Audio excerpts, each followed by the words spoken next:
할렐루야. 행복하시지요? 감사합니다. 새해 들어서 우리가 항상 예배하며 또 신앙생활 할 수 있는 것을 감사하게 생각을 합니다. 아시는 것처럼 오늘 말씀은 마태복음 6장에 되어 있는 주 기도문에 대한 말씀입니다.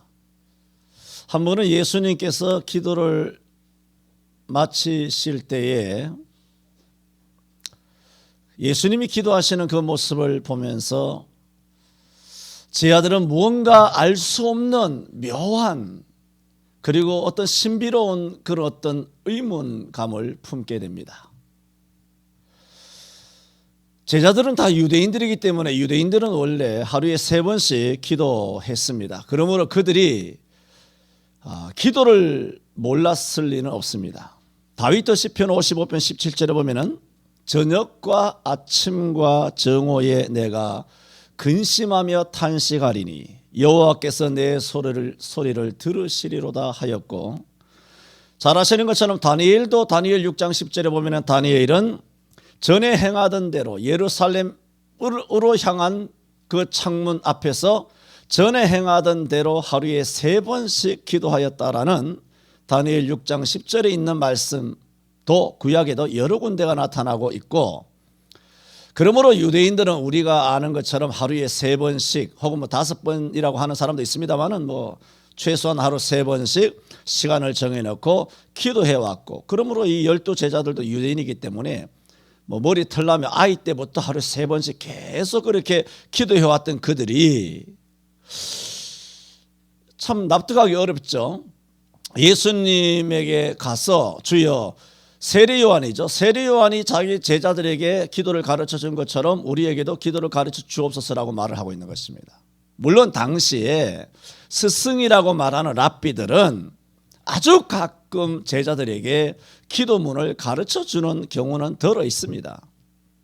하지만 그런 경우와는 다른 것입니다.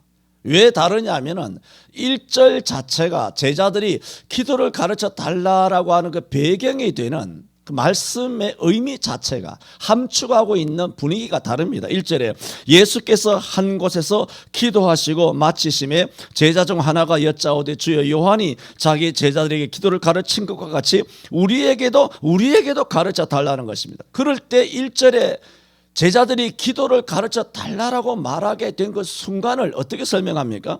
예수님께서 한 곳에서 기도하시고 마치심에 그 순간을 성경은 기록해 놓고 있는 겁니다. 아무데나 예수님 기도 가르쳐 주세요가 아니라 뭔가 자기들은 어렸을 때부터 하루 3번씩 기도를 쭉 그렇게 굳은 살이 베이도록 기도를 해왔지만 자기들이 기도하는 것과 또 당연히 다르겠죠. 예수님은 하나님이시니까 기도하는 그 차원이 어마어마하게 다르겠지요. 그러므로 자기들이 기도하고 마쳤을 때는 뭔가 의례적이고 습관적이고 어떤 틀에 박힌 죽은 기도와 같은 느낌을 가졌겠죠. 그런데 예수님이 기도하고 마치실 때마다 다른 거예요. 예수님은 하나님이시기도 하지만 인간의 몸을 입으신 예수 그리스도로서도 그 영광과 그 거룩함과 그 평강과 그 어떤 해같이 빛나는 그 영광의 그 광채를 제 아들이 한 곳에서 기도하셨다는 건 뭐예요? 정한 곳이 있다는 거예요. 끊임없이 기도하셨다는 거예요. 예수님도 그것을 제 아들이 직원에서 보았잖아요. 볼 때 이거는 정말 신비롭다. 그래서 자기들이 뭘 의논을 해서 예수님께 한번 기도 한번 가르쳐 달라고 하자가 아니라 이런 분위기 속에 지나오다 보니까 자기들도 모르게 주여, 기도를 가르쳐 주옵소서. 여기에는 굉장한 어떤 구도자의 그 자세를 우리가 엿보게 되는 겁니다.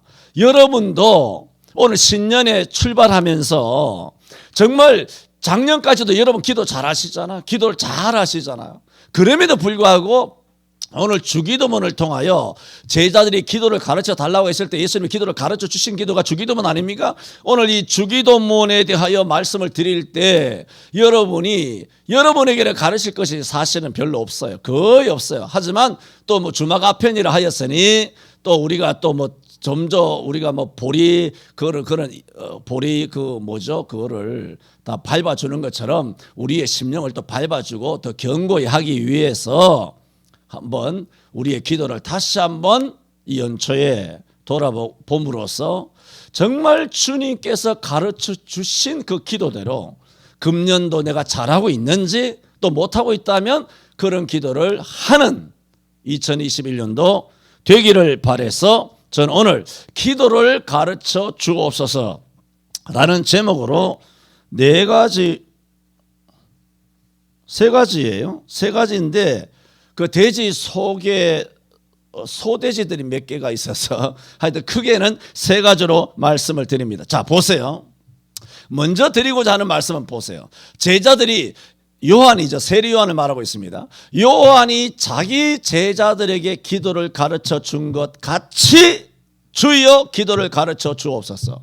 그래서 예수님이 기도를 가르쳐 줬어요. 그 얘기는 세례 요한이 가르쳐 줬으니 나도 가르쳐야 되겠다. 이건 아니잖아요. 그런 의도는 아니잖아요.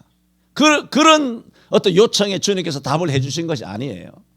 세례 요한의 제자들이 부럽다. 그러므로 우리도 배워야 되겠다가 아니라 내가 금방 말씀드렸던 것처럼 그들은 어떤 영적인 갈증과 예수 그리스도의 기도 이후에 나타나는 모습을 봤을 때 너무나 놀라운 것들을 가까이서 보기 때문에 그 영적 차원의 다름을 알고 있기 때문에 그들은 주님 앞에 간구하는 심정으로 소원을 드린 거죠. 그래서 가르쳐 달라고 하니 보세요. 예수님께서 어떻게 하셨나요? 기도를 가르쳐 주옵소서 하니 2절에 예수께서 이르시되 너희는 기도할 때 이렇게 하라. 그게 뭐예요? 기도를 가르쳐 주신 것이죠. 자, 보세요. 제 아들이 기도를 가르쳐 주옵소서 하니 아까도 말했죠. 제 아들이 기도 가르침 받을 이유가 있나요? 일평생 기도해온 사람들이에요. 그런데 그들에게 가르쳐 줄 일이 뭐 있나요? 그러면 저 같으면 여러분이 기도 가르쳐 달라 그러면 아이고 뭐 권사님 뭐 지금 하시는 대로 하시면 됩니다. 뭐 그럴 거 아니에요. 집사님 지금 하시는 대로 기도하시면 충분합니다. 예수님도 그렇게 말할 수 있어요. 너희가 뭐 기도를 모르냐? 너희가 모태에서부터 태어나면서부터 너희가 유대인인데 뭐 기도를 1~2번 했냐? 잘 알지 않느냐? 지금까지처럼 기도하면 돼. 나는 이것이 어떤 문맥상, 상식상, 논리상 맞다고 봐요. 기도를 잘 알고 있거든요, 제 아들이. 그런데 기도를 가르쳐 달라고 하니 주님께서 뜬금없이 기도를 가르쳐 주는 거예요. 이게 무슨 뜻이에요? 두 가지예요. 하나는 제 아들이 하는 기도가 잘못됐다는 거예요. 잘못됐다는 걸 전제하고 있어요. 그렇지 않습니까? 잘 됐다면 권사님이 기도 이렇게 하시면 안 됩니다. 집사님, 청년 여러분 기도는 이렇게 하면 안 됩니다. 뭘 가르쳐야 될 거 아니에요. 그래 가르칠 것이 없으면 가르치지 않겠죠. 그런데 주님이 가르쳤다는 것은 뭡니까? 제자들이 하는 기도는 가르침을 받아야 한다는 거예요. 일평생 기도했어요. 일평생 기도했는데 예수님 뭐라고요? 가르침을 받아야 된다. 첫 번째. 두 번째는 뭡니까? 기도도 배워야 한다는 거예요. 잘못됐기 때문에 가르침을 받아야 되겠지만 주님이 가르쳐 주셨잖아요. 그 배우란 거예요. 뭘 배우느냐? 기도도 배워야 한다는 거다는 거예요. 기도는 마구잡이로 하는 게 기도가 아니에요.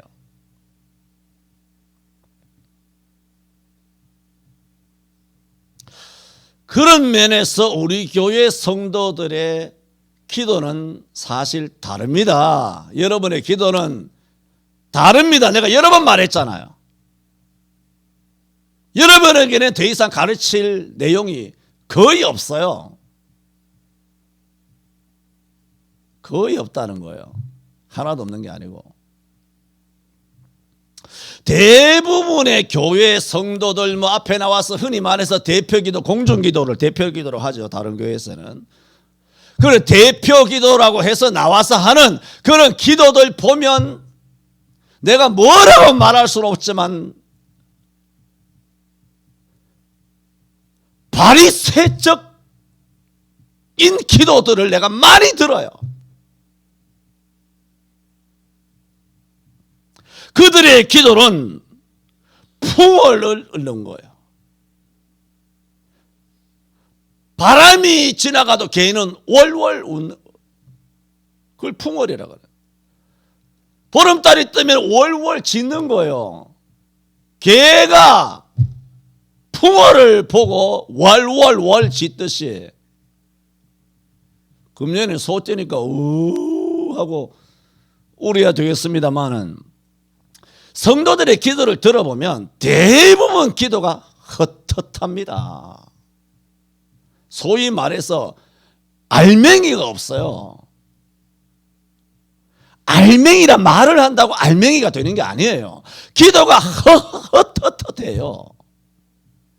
떫은 거 안 먹으면 입이 떫잖아요. 백태가 끼고 퇴하듯이 입이 떫다고 들어보면 영이 떫어.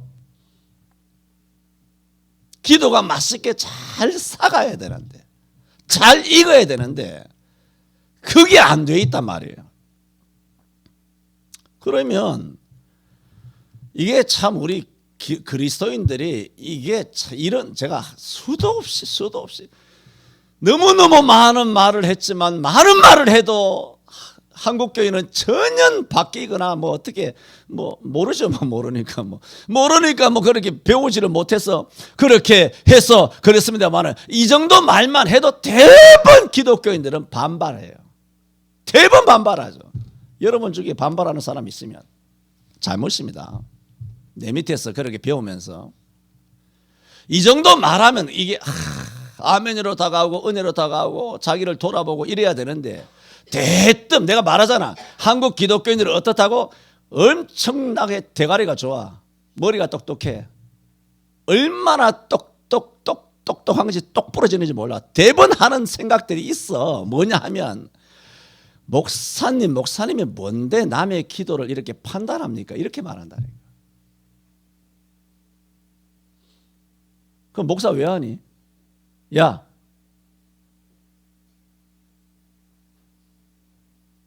내가 니야? 내가 장로야? 내가 권사냐고?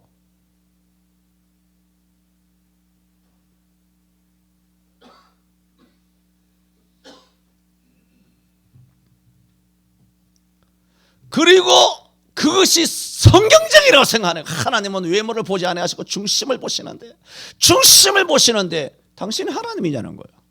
왜 기도에 대해서 이 말 저 말 하고, 진짜 그 기도가 하나님 기뻐하는 기도인지 목사면 다 압니까? 목사는 그걸 알 수 있습니까? 어떻게 그렇게 함부로 판단합니까? 대부분 성경을 들고 나와요.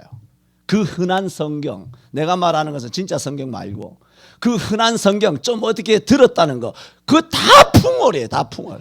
성경 공부를 했다는 것도 풍월이고, 제자교육 받았다는 것도 풍월이고, 수십 년 장로노릇 권사노릇 해왔다는 것도 다 풍월이고,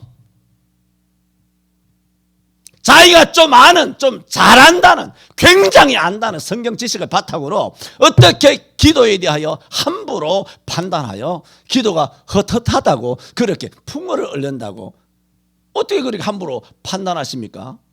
라고 나름대로 알고 있는 성경으로, 성경은 그렇게 말하지 않는다라고, 우리는 하나님 앞에서 하는 것이라고 하나님에게 핑계대고 변명하는 경우들을 많이 보게 됩니다. 하지만 감사하게도 우리는 2020년을 지나오면서 이제는 논증하기가 쉽습니다. 이제 결론 맺기가 쉽습니다. 논증이 매우 간단합니다. 열매를 보면 나무를 알거든요. 그런 식으로 내가 말한 것처럼 대부분의 한국 그리스도인이 풍어를 읊고 헛헛하게 기도해 왔기 때문에 한국교회가 이 사달이 난 거예요. 열매 보면 알 거 아니야. 열매를 보면 나무를 안다라는 것도 성경에 있는 줄 알고 있지? 그 말씀도 성경인 줄 알고 있지? 너가 기도를 그렇게 했으면 교회 문 닫고 영상 예배하고 비대면하고 아주 정부의 시책에 아주 꼬랑지 말고 오줌을 찔끔 짜면서 소스라치면서 그렇게 놀라서 도망 다니지 않았겠지.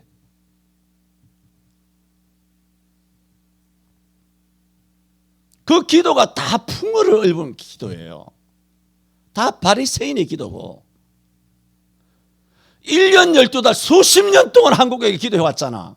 그런데 기도해왔어? 이게 뭐야? 끝장을 본 거예요. 그러므로 그 기도는 살아있는 기도인가요? 헛헛한 기도예요. 그런 기도를 해왔기 때문에 지금 이 상황이 된 것입니다.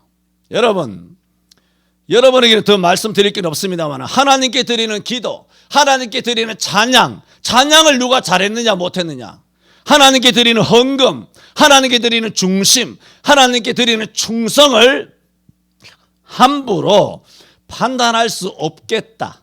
함부로 판단해서는 안 된다. 여러분 이야기하는 거 아닙니다.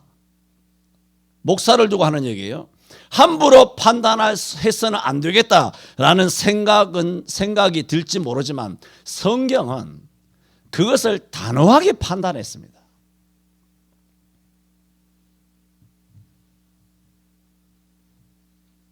가난한 과부가 2렙돈을 하나님께 드린 걸 아시죠? 그때 성경은 이렇게 말합니다. 예수님께서 하신 말씀이잖아요. 이 가난한 과부가 모든 사람보다 많이 넣었도다. 이게 뭐라고 말씀드렸습니까? 항상 예수님이 헌금에 대해서 뭐 하셨습니까? 판단하셨잖아요. 오늘 여러분 헌금하셨잖아요.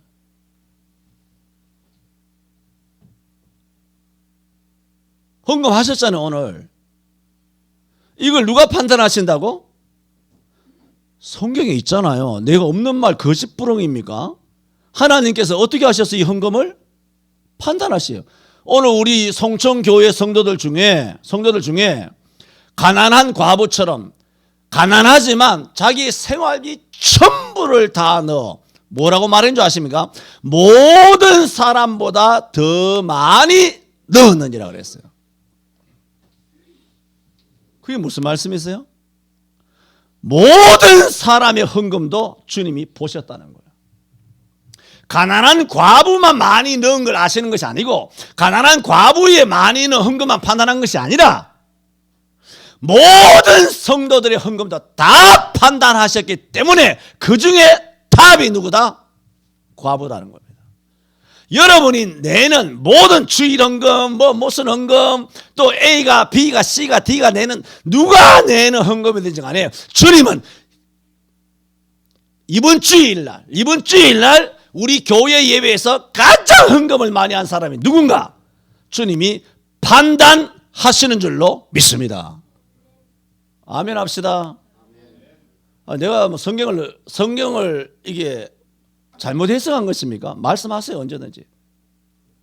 잘못 해석했다 싶으면 언제든지 치고 들어오라고.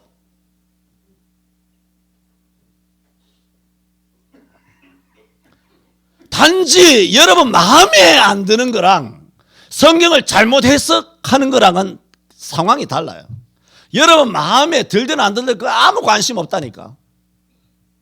죽든 자빠져든 나하고 관계없어. 상처를 받든 뭐 어떡하든. 요는 내가 강단에서 목사로서 사자로서 말씀을 선포하는데 이 말씀을 잘못된 말씀을 선포하면 주께서 나를 책망하실 거예요. 성도들을 미혹했다고. 영상예배도 가짜인데 그 영상예배 드리게 했다고.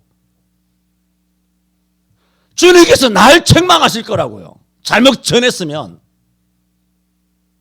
그런데 다 영상예배 드리는 엄청난 이 코로나 시국에 성천교회가 다른 몇몇 교회처럼 현장 예배, 지금까지처럼 역사적이고 성경적이고 전통적인 예배를 목사가 고집해서 계속 이것을 선포해서 우리 성도들로 하여금 교회 와서 매주일마다 주일 지키게 했어.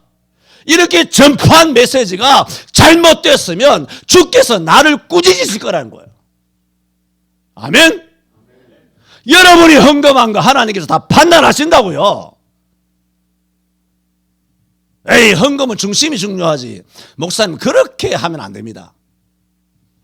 성경에 있잖아. 이 사람아, 그 예수님이 판단하신 거야. 내가 판단한 게 사도도 아니야. 예수님이 직접 다이렉트로 판단해 버렸어. 모든 사람보다 이 사람이 이 여자가 더 많이 넣었다고 말했어.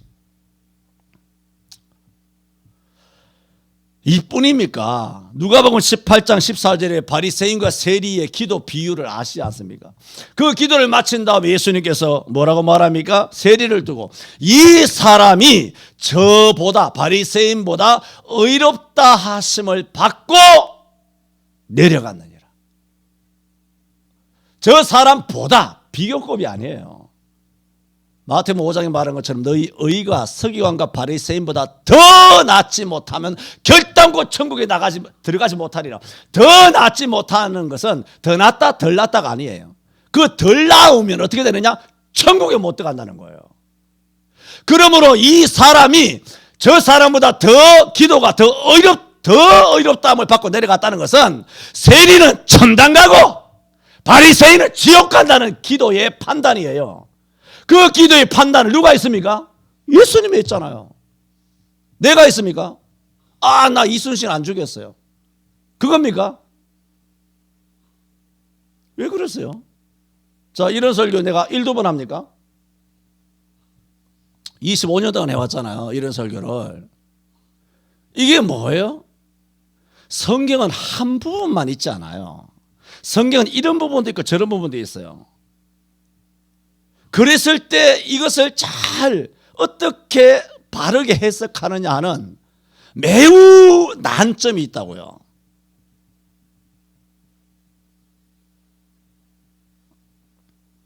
마태복음 21장 16절에도 뭐 쉽게 말해서 어린아이와 젖먹이들이 호산나 주 다윗의 예수여라고 찬미했을 때 대제사장들과 서기관들이 애들이 시끄럽게 한다고 저희를 떠드는 것을 듣느뇨 했을 때 예수님께서 뭐라고 말했으면 기록되었으되 젖먹이들과 어린아이들이 찬미를 온전케 하셨나이다 하는 것을 너희가 들어본 적이 없느냐 하면서 당시 종교 지도자들은 어린아이들이 떠드는 것을 시끄럽다고 말했어요. 그런데 예수님은 그 찬양을 어떻게 판단하셨나요? 어떻게 평가하셨나요? 이것이 진짜 찬양이다 라고 찬양을 잘한 찬양, 정말 영광스러운 찬양이라고 주님께서 판단하신 거예요. 헌금 판단해. 기도 잘했느냐 못했느냐 판단해. 찬양 이것이 하나님께 영광이 되느냐 안 되느냐 판단해. 그럼 예배를 판단 안 하겠어요 그러면? 뭐 성경이 많은데 세 가지만 이야기하는 거예요. 뭘 봉사를 판단 안 하겠어. 순종도 뭐 사무엘을 통해 다 판단했잖아. 사울의 순종이고 뭐고 다 판단했잖아. 성경에 도대체 판단하지 않은 것이 어디 있습니까? 주님께서는 중심도 보시지만 중심이 어떻게 나타나느냐, 그 중심이 나타나는 것을 통하여 우리의 중심이 진짜냐 가짜냐는 것을 판단한 거예요. 진짜 내게 중심이 있다면 뭐로 나타나야 된다? 보이지 않는 중심은 보이는 행동, 보이는 찬양, 보이는 기도, 보이는 헌금, 보이는 순종을 통하여 나타나야 된다는 거예요. 자기 멋대로 해놓고 하나님은 중심을 보시는데 목사님이 왜 함부로 판단합니까?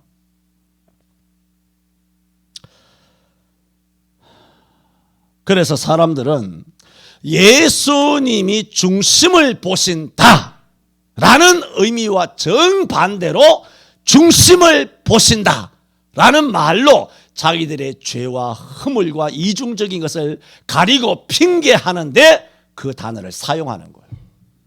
그러므로 한국교회 대부분의 성도들의 기도는 헛헛하다, 풍요를 얻는다 라고 말하면, 설교하면 많은 그리스도인들이 반발하는 이유가 성경을 도무지 거꾸로 배웠기 때문인 것입니다.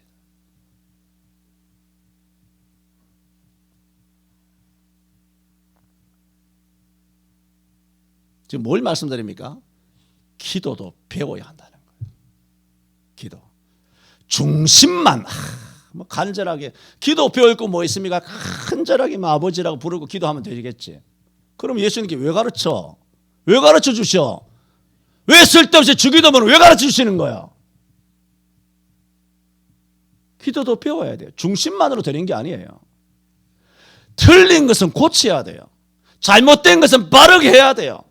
모르는 것은 알아야 돼요. 배울 것은 배우라는 거예요. 그래서 제자들이 주여, 세례 요한의 제자들이 기도를 배운 것처럼, 세례 요한의 제자들에게 기도를 가르쳐 준 것처럼 주여 우리에게도 기도를 가르쳐 주옵소서 했을 때 주님이 가르쳐 주신 것은, 가르쳐 주셨잖아요. 가르쳐 주신 것은 뭐냐면 배우라는 거예요. 배울 것은 배워야 한다. 중심 이야기 하지 말라는 거예요. 배울 것은 배우라는 거예요.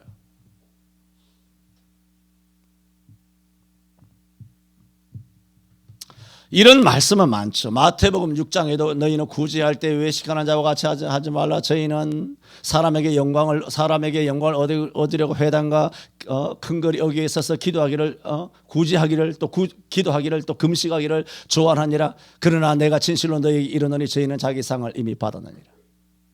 너는 구제할 때 오른손이 하는 것을 왼손이 모르게 하여 내 구제함이 은밀하게 하라. 은밀한 중에 보신 하나님이 갚으시리라 그랬잖아요. 이게 뭐예요? 중심으로 구제한다고, 중심으로 기도한다고, 중심으로 금식한다고 되는 것이 아니라 기도도 똑바로 하고 구제도 똑바로 하고 이런 식으로 하지 마. 이런 식으로 해야 돼. 금식할 때 함부로 나대지 마. 얼굴에 씻고 얼굴에 다 바르고 깨끗하게 해서 기도를 해. 금식을 하라고. 기도할 때도 중언부언하지 마. 사람에게 보이려고 그래 기도하지 말라고. 거리와 회당 거리에서 하지 말라고. 내 골방에 들어가서 문을 닫고 은밀한 중에 계신 너희 아버지 기도하라. 은밀한 중에 계신 너희 아버지가 갚으시리라고 기도를 가르쳤잖아요. 구제하며 금식하며 기도하면 뭐 장땡인 줄 아십니까? 주님께서는 마태복음 6장에도 그 방법을 세세하게 가르쳤어요. 어떤 방식으로 해야 되는지. 나는 중심으로 구제했는데 아니야. 그럼 중심으로 구제하면 말씀을 무시해도 되나요? 기록되어 있는 말씀을 초월해도 되나요? 여러분, 신앙생활은 여러분 스타일도 여러분 감정, 감상 중심으로 하는 게 아니라 무조건 성경 말씀대로 해야 돼요. 그런데 이 성경 말씀을 제대로 배워야 돼요. 무조건 성경 말씀도 해야 되는데 이 나라가 이 꼴이 된 거는 성경 말씀을 제대로 안 가르쳤다는 거예요. 성경 말씀을 제대로 못 배웠다는 거예요.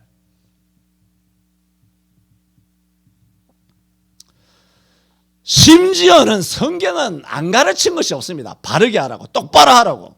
중심만 중요한 게 아니라고. 심지어는 예수님께서는 성경에는 말까지도 가르쳤습니다. 말.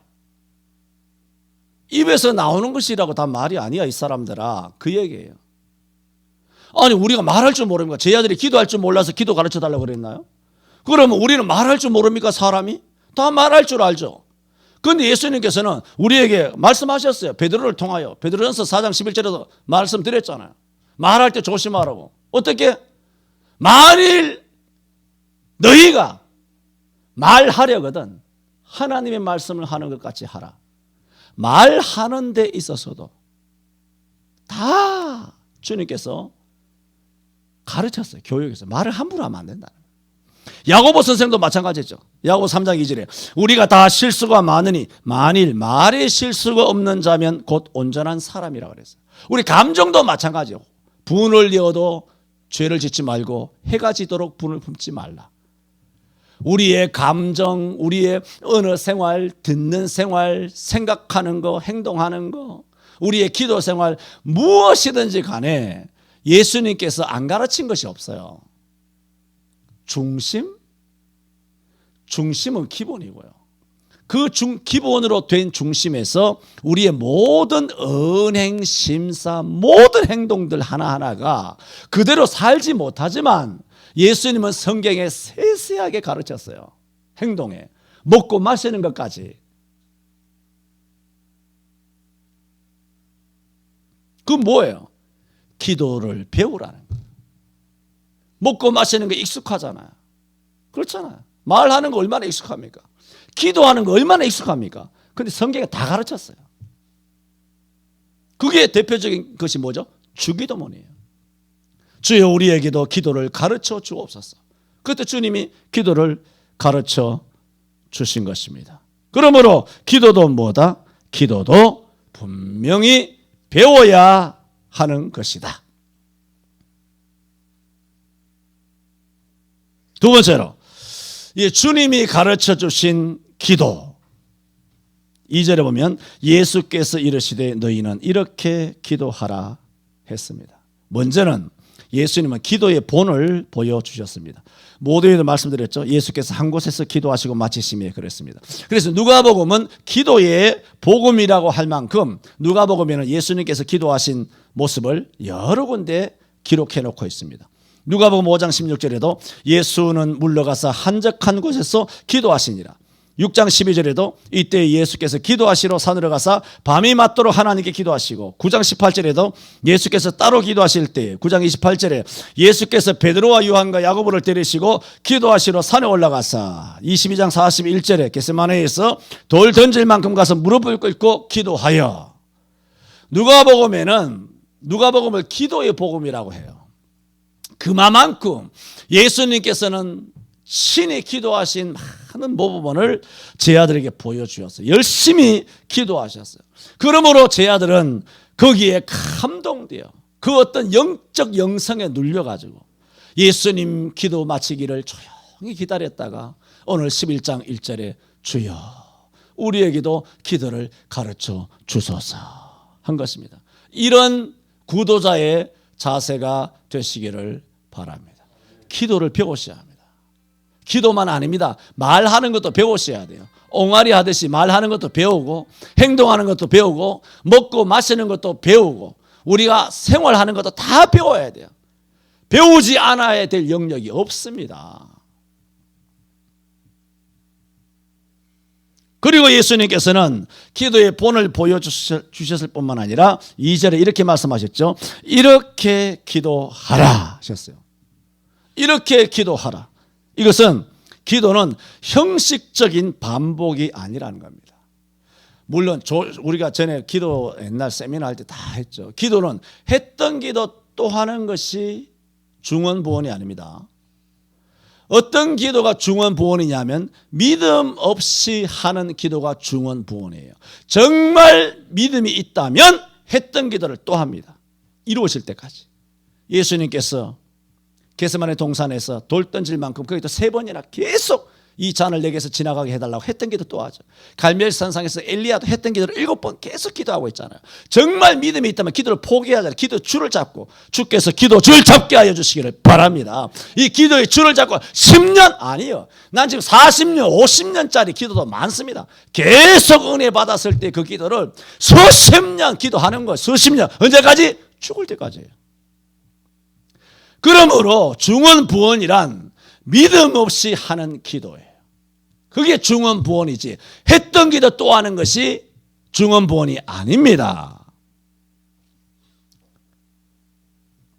그러므로 이렇게 기도하라는 것은 형식적인 반복이 아니라 이렇게 뭐죠? 이렇게 기도하라는 것을 누가 말하는 거죠? 예수님이 하는 거잖아요. 예수님께서 이렇게 기도하라고 그랬죠. 그러므로 내가 가르친 대로 기도하라는 말입니다. 그것은 내가 가르친 대로 정신을 똑바로 차리고 마음을 다하여 기도하라는 겁니다. 이렇게 기도하라는 것은 기도할 때에 자세나 정신을 망각하고 무의미하게 주기도문이나 개인 기도를 반복해서는 안 된다는 겁니다. 그래서 루터는 말하기를 이렇게 말했습니다. 주기도문은 최대의 순교자다. 뭔 뜻인지 아세요? 전 세계 백성들이 주기도문으로 예배를 마칩니다 하니까 중연부를 하듯이 맨날 하늘에 계신 우리 아버지는 중언부언하는 거예요. 감각도 없고 자세도 없고 정신도 없고 마음도 없고 중심도 없고 생각도 없고 줄줄 입에 붙은 말도 줄줄줄줄줄 계속 외우는 진짜 외우는 거예요. 2는 2, 2는 4, 2, 3은 6, 2, 4, 8, 2, 5, 12, 1, 12, 7, 14, 28, 26, 29, 10 이렇게 외우듯이 구구단 외우듯이 주기도문을 온 교회 수천만 수억이 주일마다 한 번씩만 해도 그 전부 다 정신 사납게 줄줄 외우기만 하고 있으므로 주기도문이 뭐다? 루터는 최대의 순교자다 그래요. 우리가 주기도문을 죽이는 거예요. 주님께서는 이렇게 기도하라고 그랬어요. 주기도문을 순교자로 만들지 말라는 거예요. 깨어서 기도해야 돼요. 정신을 바짝 차리고 기도해야 돼요. 마음을 다해서 기도해야 돼요.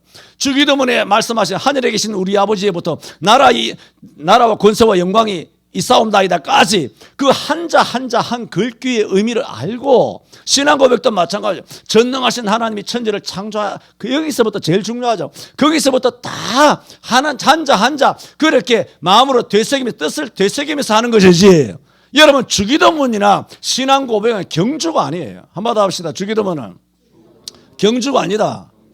혼자 다른 박질 치지 마시라고요. 야, 그건 누가 외울 줄 몰라서 안 외우나? 왜 그걸 줄줄 외우고 있어? 신앙 고백이라고 고백하라고 외우지 말고 삼척동자도 다 외우는 것을.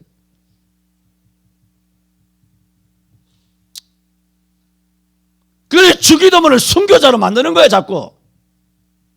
주님은 그 따위로 기도하지 말라고 이렇게 기도하라고 말하는 거예요. 이렇게 뭐라고? 하늘에 계신 우리 아버지요. 이렇게 하라고. 그게 첫 번째잖아요. 이렇게 제일 첫 번째가 그거잖아요. 아버지여라고 말했잖아요. 그래서 2절에 예수께서 이르시되 너희는 기도할 때 이렇게 하라 해놓고는 제일 먼저 나온 것이 뭐라고? 아버지여. 이게 핵심이에요. 아버지여. 그러므로 이렇게 아버지, 이게 왜 이렇게 매우 중요하냐면은 우리의 기도의 대상은 아버지라는 거예요. 이게 무슨 뜻인지 아세요? 우리의 기도의 대상이 아버지라. 한번 합시다. 아버지. 다시 한번.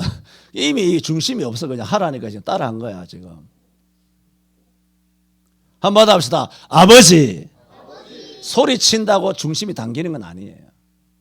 중심이 담기는 말이 돼야 돼요. 한번 합시다. 아버지. 아버지. 아버지. 여러분, 아버지라 부르는 뜻이 뭐예요?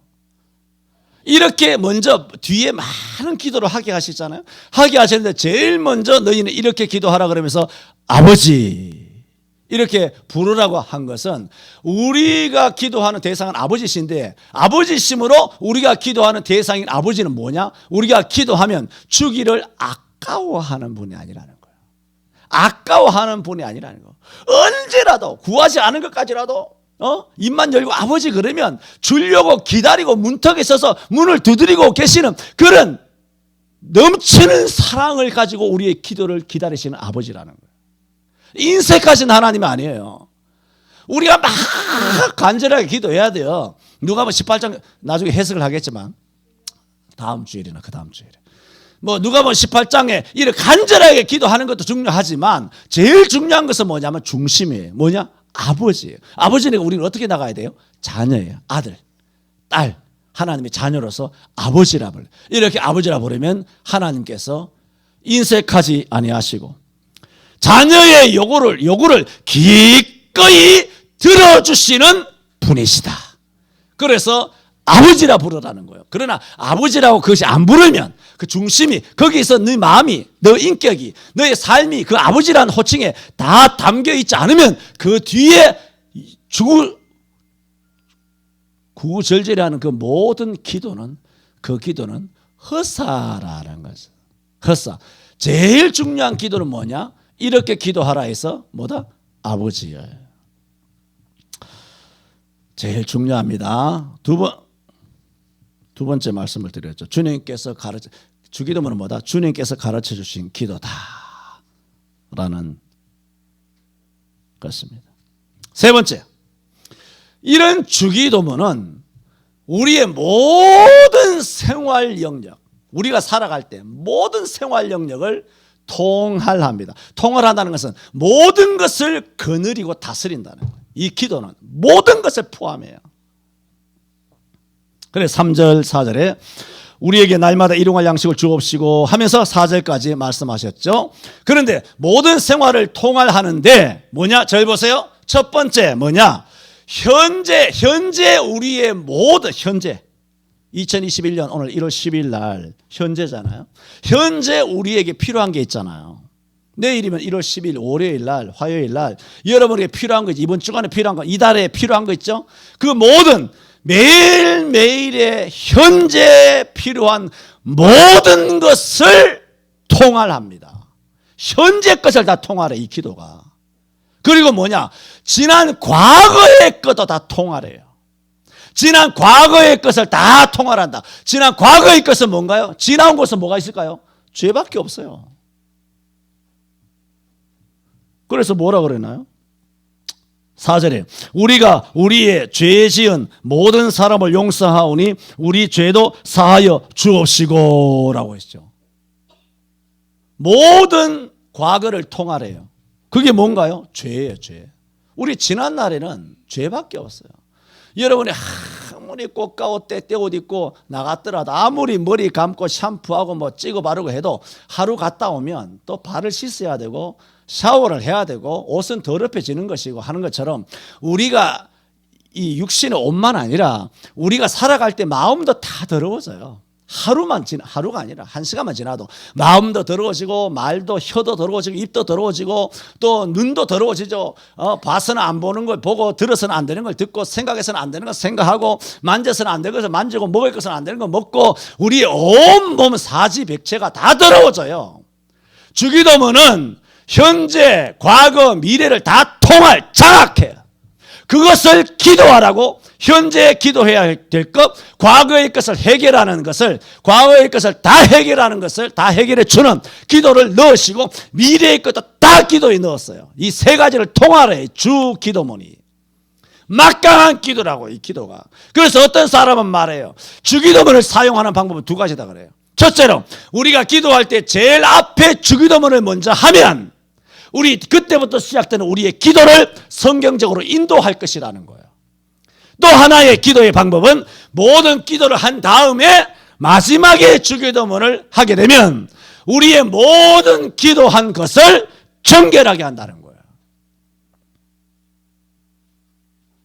우리가 주기도문을 사용할 수 있는 방법은 두 가지. 모든 기도하기 전에 하든가 모든 기도를 한 다음에 하든가. 그러므로 이 주기도문은 안에 내용이 방대합니다. 우리의 인생 모든 것을 장악하고 있습니다. 그래서 과거의 죄, 우리가 우리에게 죄 지은 모든 사람을 용서하오니 우리 죄도 사하여 주옵시고, 우리 죄도 사하여 주옵시고는 우리가 내일 짓지도 않은 죄를 회개할 리는 없잖아요. 죄도 사하여 주옵시고는 이미 지은 죄, 과거의 죄, 지난 죄. 그러므로 주기도문은 뭐다? 과거의 모든 것을 통할한다는 거예요. 통할한다. 그리고 현재로 돌아와서 현재의 필요를 통할합니다. 현재는 뭐라 그랬습니까? 3절에 우리에게 날마다가 뭐죠? 현재잖아요. 현재. 오늘 필요한 일용할 양식을 달라고. 오늘 필요한 현재의 필요를 통할한다는 것입니다. 이것은 매일의 양식을 위하여 기도하라는 거예요.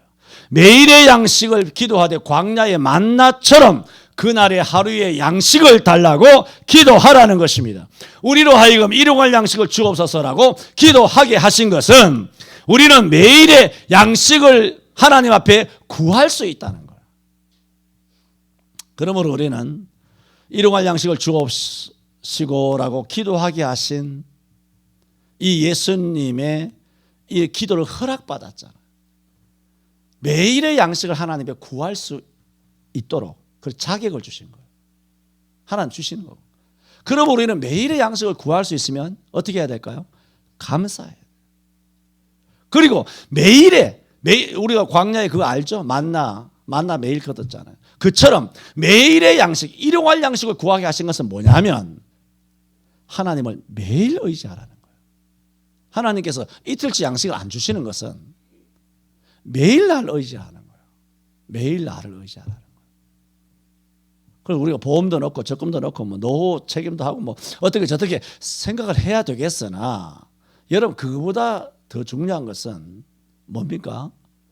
일용할 양식을 구하세요. 이 땅에 머물 때까지 나이가 80, 90, 100수가 되든 간에 일용할 양식을 주옵시고 주 예수님께서 이렇게 기도하라 그랬잖아요. 너 아버지에게 아버지여 해놓고 뭐라고? 일용할 양식을 달라고 하라는 거예요. 내가 그렇게 다 해놨으니까 네가 구하면 아버지께 주기로 내가 다 마무리 다 지어놨어. 일용할 양식을 달라고 하라는 거예요. 이건 뭐예요? 매일 하나님을 의지하라는 거잖아요. 또 뭐예요? 물질을 의지하지 말라는 거예요. 또 뭐요? 내일 일을 걱정하지 말라는 거예요. 매일 의지하는 하나님 앞에. 그 다음 마지막으로 미래를 통할하는 기도예요. 미래를 통할하는. 그게 뭐요? 우리를 시험에 들게 하지 마옵소서. 이 미래잖아요.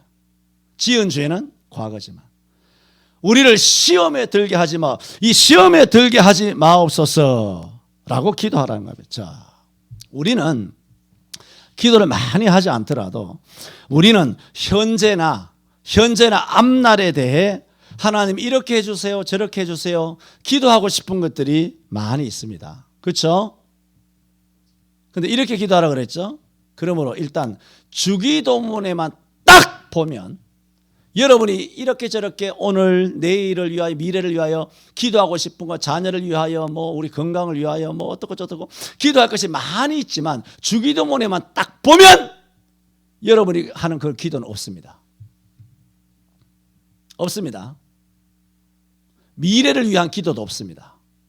미래를 위한 기도 잘 먹고 잘 살게 아프지 않게 뭐 치매 이런 우리 교회는 치매가 없을 거니까 그런 생각하지 말고 치매 없고 뭐 중년에 데려가지 않고 뭐 이런 거 이런 뭐 쓸데없는 이런 뭐 이것도 기도지만 성경이 있으니까 뭐 그런 기도 해야 되겠지만 일단 미래를 위한 기도는 주 기도문에 이렇게 기도하라고 했을 때 미래를 위한 기도는 딱 하나예요. 우리로 시험에 들게 하지 마옵시고 미래에 내일 이번 주일에 교회 나가서 이번 주 살 때 1월 말에 2월 달에 3월 달에 시험에 들게 하지 마옵시고를 기도하라는 거예요. 자녀 위하여 뭐 어떻고 저떻고 집안 위하여 기도하는 것이 많아요. 우리는 기도하고 싶어요. 한다니까 그 잘못이라는 건 아니에요. 그래 주님께서 가르치는 기도의 모범에는 그런 기도가 잘못된 것은 아니에요. 성경에서 하라고 했기 때문에 해야 돼요. 그러나 모범은 아니에요. 공식은 아니에요. 진짜 기도는 시험에 들게 하지 마옵소서 하나만 기도해도 이게 먼저 그의 나라와 그의 의를 구하는 거예요. 그러면 구하지 않은 이 모든 것을 하나님이 채워주세요. 네? 그런데 무슨 말씀이냐면 우리는 이런 기도는 안 한다는 거죠. 대부분의 거의 다 우리의 미래를 위하여 기도할 때 교회 뭐 부흥되기 뭐 어떻고 저떻고 뭐 집안이 어떻고 남편이 어떻고 미래를 위해 기도하잖아요. 기도를 위하여 기도하지만 예수님께서는 미래를 위하여 기도는 딱 하나만 가르쳤어요. 내가 시험에 들어서 죄 짓지 않게 해주세요. 내일 시험에 들어서 내일 직장에 나가서 사회생활 나가서 내일 무슨 팀별 모임이 있을 때 내가 출장 갔을 때 내가 외국에 출장 갔을 때 시험에 들게 하지 마옵소서. 이런 기도를 우리는 잘 안 한다니까. 예수님은 딱 그것만 가르쳤는데 우리는 그 기도만 딱 빼고 딴 거 기도한다니까. 그래 기도를 배워야 될까 안 배워야 될까? 배워야 되는 거야. 죽을 때까지 배워야 돼. 죽을 때까지. 하나님 말씀은 이 뜻만 있는 게 아니에요. 지금 시간이 많이 가서 지금 그런데 이 기도를 안 한다니까. 주님이 가르치신 기도만 안 하고 자기 하고 싶은 기도를 하는 거예요. 시험에 들게 하지 마옵소서라는 것은 잘 들으세요. 소극적인 뜻으로는 여러분 아시는 것처럼 죄악의 꾀임에 빠지지 않게 해달라는 거예요. 그러나 이 소극적인 거예요. 죄 짓지 않게 해달라는 거거든요. 그런데 적극적인 것은 그 정도가 아니에요. 적극적인 것은 내가 사람답게 살게 해달라는 거죠. 성경적 인간답게 해요. 진짜 그리스도인으로 살 수 있도록. 이게 뭐냐? 은행심사.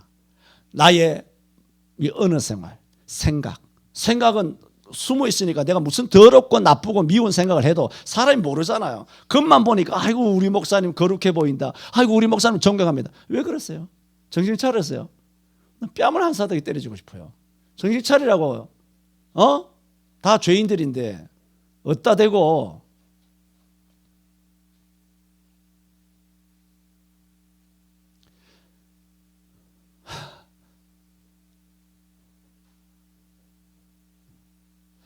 그냥 우리를 시험에 들게 하지 마옵소서는 단순한 게 아니에요.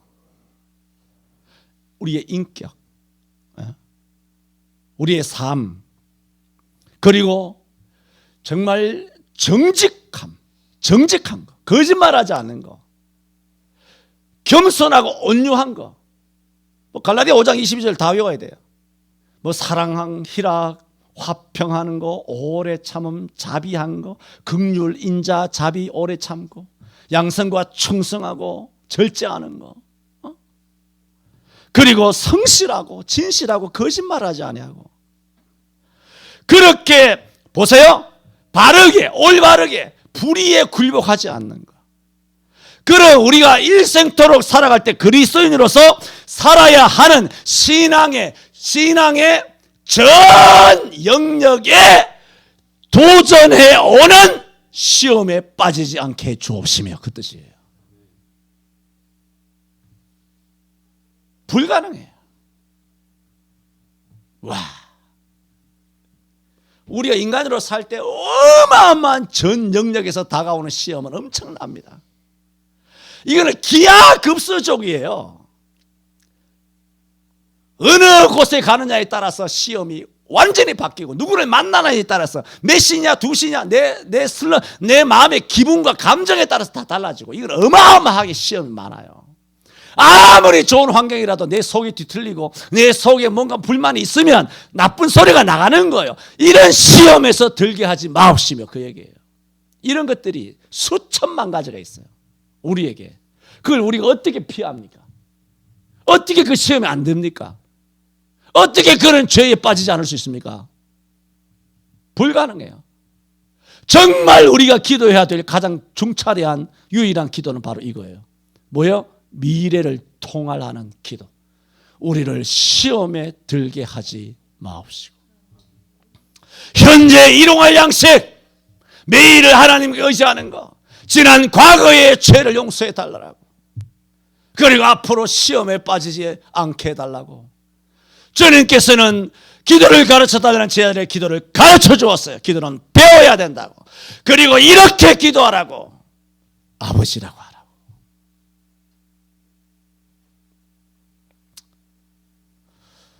2022년 새해 벽도입니다. 여러분은 더 이상 기도를 가르칠 필요가 없을 만큼 기도 생활을 잘하고 계십니다. 그럼에도 불구하고 오늘 주신 말씀을 따라 주 기도문이 얼마나 영적 핵폭탄 같은 기도인가를 알고, 주 기도문은 어떤 회의나 예배 마치고 예배 마치기 위한 요식행위쯤으로 주 기도문 딱 외워버리고 이제 파하고 성경책 들고 집으로 가는 유행가의 후렴구가 아니라고요. 주 기도문은 기도 중에 기도, 기도의 왕, 기도의 마패예요. 기도의 대헌장이라고요. 이렇게 기도하라. 이렇게 하라고, 이 사람들아. 기도합니다.